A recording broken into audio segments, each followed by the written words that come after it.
Glimpse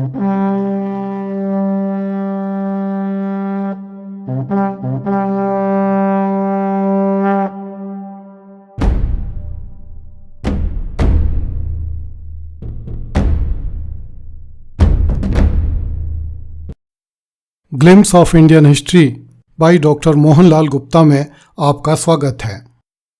पिछली कड़ी में हमने ईस्ट इंडिया कंपनी के संरक्षण में चल रहे कोटा राज्य का विघटन होने तथा झालावाड़ राज्य के अस्तित्व में आने की घटना की चर्चा की थी। इस कड़ी में हम ईस्ट इंडिया कंपनी के संरक्षण में चल रही डूंगरपुर रियासत के राजा को बलपूर्वक उसके पद से हटाने की घटना की चर्चा कर रहे हैं। ईस्वी 1808 में जसवंत सिंह डूंगरपुर राज्य का महारावल हुआ। वह एक अयोग्य शासक था। ईस्वी 1812 में खुदादाद खां नामक एक पिंडारी ने अपने आप को सिंध का शहजादा घोषित करके डूंगरपुर राज्य पर आक्रमण कर दिया। महारावल जसवंत सिंह अपनी रानियों सहित डूंगरपुर छोड़कर भाग गया। सिंधियों ने डूंगरपुर पर अधिकार करके उसे नष्ट भ्रष्ट कर दिया और सरकारी कार्यालय जलाकर राख कर दिए। जब महारावल जसवंत सिंह किसी तरह सेना एकत्रित करके सिंधियों से युद्ध करने के लिए आया तो सिंधियों ने महारावल को कैद कर लिया। महारावल के अनेक सरदार मारे गए। बाद में बड़ी कठिनाई से सूरजमल नामक एक सामंत ने खुदादाद खां को मारकर महारावल जसवंत सिंह को सिंधी मुसलमानों से मुक्त करवाया। महारावल ने मराठों, भीलों तथा अपने सरदारों से तंग आकर ईस्वी 1818 में ईस्ट इंडिया कंपनी से अधीनस्थ सहायता की संधि की। इस संधि की शर्तें लगभग वही थीं जो अन्य राज्यों के साथ हुई संधि में रखी गई थीं। इस संधि के तुरंत बाद भीलों ने डूंगरपुर राज्य में बहुत लूट मार मचाई, जिसे महारावल जसवंत सिंह काबू न कर सका। इस पर कंपनी सरकार ने अपनी सेना भेजी। इस सेना को देखकर भीलों ने लड़ना बंद करके कंपनी की अधीनता स्वीकार कर ली। ईस्वी 1825 में कंपनी ने भीलों से एक लिखित समझौता किया, जिसमें भीलों ने लिखकर दिया कि वे अपने समस्त तीर कमान और अन्य हथियार कंपनी बहादुर को सौंप देंगे तथा हाल ही के दंगों में जो कुछ लूट में प्राप्त हुआ है उसका भी मुआवजा देंगे। भविष्य में कभी नगरों, गांवों अथवा सड़कों पर लूट मार नहीं करेंगे तथा सदैव कंपनी की आज्ञा का पालन करेंगे। इस संधि पर 22 भील मुखियाओं ने हस्ताक्षर किए।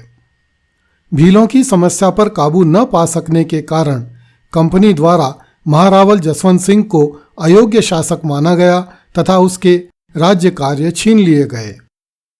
पॉलिटिकल एजेंट ने पंडित नारायण को डूंगरपुर का प्रबंधक नियुक्त किया तथा 2 सामंतों को उसका सहायक बनाया। पंडित नारायण 2 साल बाद ही मर गया, जिससे सामंतों की बन आई और उन्होंने महारावल को आतंकित करके राज्य में पूरी तरह धांधली मचा दी।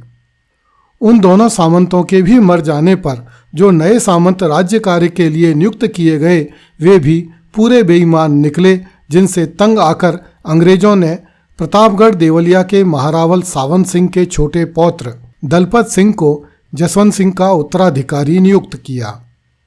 दलपत सिंह का न तो डूंगरपुर, न बांसवाड़ा तथा न रावल शाखा से कोई संबंध था, इसलिए सरदारों ने उसे गोद लिए जाने पर आपत्ति की। किंतु अंग्रेजों ने दलपत सिंह को बलपूर्वक महारावल का दत्तक पुत्र घोषित कर उसे समस्त राज्य कार्य सौंप दिए। जब महारावल तथा सरदारों ने अंग्रेज सरकार से विरोध जताया तो अंग्रेज सरकार ने जवाब दिया कि अंग्रेज सरकार प्रत्येक रईस का शासन बनाए रखने और उसके राज्य में शांति स्थापित कर देश को आपत्तियों से बचाने का उत्तरदायित्व समझती है। इस प्रत्युत्तर से समझा जा सकता है कि अंग्रेजों की निगाह में भारतीय देशी राजा किसी रईस से अधिक हैसियत नहीं रखते थे। उधर जब कुछ साल बाद प्रतापगढ़ का कोई उत्तराधिकारी जीवित न रहा तो दलपत सिंह ने प्रतापगढ़ का भी शासन अधिकार संभाल लिया तथा उसने प्रतापगढ़ और डूंगरपुर को एक ही राज्य में सम्मिलित करने की योजना बनाई। डूंगरपुर के महारावल के यहाँ गोद चले जाने के कारण दलपत सिंह का वैधानिक रूप से प्रतापगढ़ पर कोई अधिकार नहीं रह गया था तथा उधर डूंगरपुर का वास्तविक शासक जसवंत सिंह अंग्रेजों से अपना राज्य वापस मांग रहा था, किंतु दलपत सिंह दोनों राज्यों पर शासन करना चाहता था। इस प्रकार यह राजनीतिक परिस्थिति बुरी तरह उलझ गई। ईस्वी 1845 में महारावल जसवंत सिंह ने एक चाल चली। उसने नांदली के ठाकुर हिम्मत सिंह के पुत्र मोहकम सिंह को गोद लेने के लिए मेवाड़ के महाराणा स्वरूप सिंह से लिखा पढ़त की। अंग्रेज सरकार से स्वीकृति लिए बिना इस प्रकार की कार्यवाही किया जाना पॉलिटिकल एजेंट कप्तान हंटर को उचित जान नहीं पड़ा। जब कुछ लोगों को ज्ञात हुआ कि महारावल ने हिम्मत सिंह को गोद लेने के लिए सिरोपाव भेजा है तो उन्होंने धन्ना माता की डूंगरी पर चढ़कर राजमहल पर गोलियां चलाईं। महारावल जसवंत सिंह उन गोलियों की चपेट में आने से बाल बाल बचा। कुंवर दलपत सिंह ने प्रतापगढ़ से नांदली आकर हिम्मत सिंह को गिरफ्तार कर लिया। अंग्रेजों ने महारावल जसवंत सिंह को इस सारे बखेड़े का जिम्मेदार ठहराया तथा उसे पदच्युत करके वृंदावन भेज दिया। दलपत सिंह को डूंगरपुर का शासक बना दिया गया। महारावल जसवंत सिंह को 100 रुपये की मासिक पेंशन दे दी गई। कुछ दिन बाद वृंदावन में ही उसकी मृत्यु हुई। दलपत सिंह डूंगरपुर राज्य का वास्तविक महारावल बन गया। राज्य के वास्तविक स्वामी की इस प्रकार दुर्गति होने से महारावल की रानियों ने दलपत सिंह के विरुद्ध मोर्चा खोल लिया तथा वे बार बार अंग्रेज सरकार को लिखने लगीं कि दलपत सिंह की जगह किसी अन्य व्यक्ति को डूंगरपुर का शासक बनाया जाए। इस समस्या का कोई अंत आता न देखकर अंग्रेजों ने दलपत सिंह को फिर से प्रतापगढ़ भेज दिया तथा साबली के ठाकुर जसवंत सिंह के 4 पुत्रों में से किसी एक को डूंगरपुर का महारावल बनाने का विचार किया। साबली का राज परिवार डूंगरपुर के ही राज परिवार की एक शाखा से था। ठाकुर जसवंत सिंह के 4 बालकों में से किसे डूंगरपुर का राजा बनाया जाए, इस प्रश्न को हल करने के लिए डूंगरपुर के सरदारों ने उन बालकों की एक परीक्षा लेने का निश्चय किया। कहा जाता है सामंतों ने कुछ मिठाई मंगवाकर उन 4 बालकों में बंटवाई। पहले, दूसरे तथा चौथे नंबर के बालकों ने मिठाई अपने हाथ में ले ली, जबकि तीसरे नंबर के बालक उदय सिंह ने हाथ में मिठाई नहीं ली तथा थाली में लाकर देने को कहा।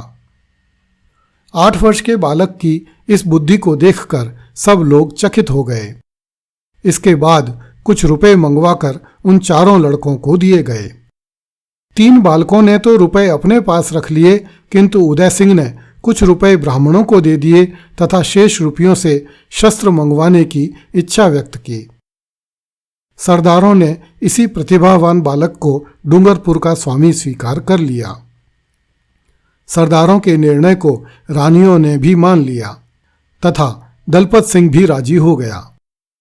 इस प्रकार 28 सितंबर 1846 को उदय सिंह डूंगरपुर का नया महारावल बन गया। उसकी शिक्षा दीक्षा का अच्छा प्रबंध किया गया।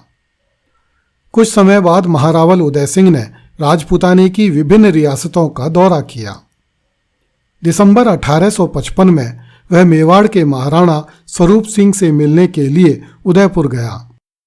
महाराणा ने उदयपुर नगर से बाहर आकर दक्षिण दिशा में स्थित नागों के अखाड़े तक आकर उसका स्वागत किया। किशोर वय महारावल उदय सिंह ने भी महाराणा के गौरव के अनुसार शिष्टाचार प्रकट किया।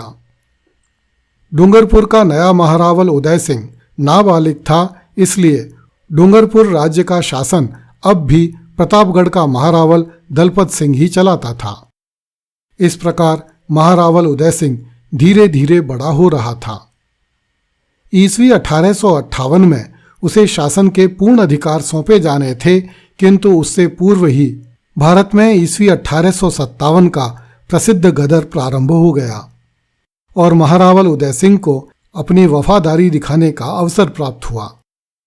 अगली कड़ी में देखिए, मनुष्य को जो कुछ भी महान बनाता है, राजाओं ने उसका बलिदान कर दिया।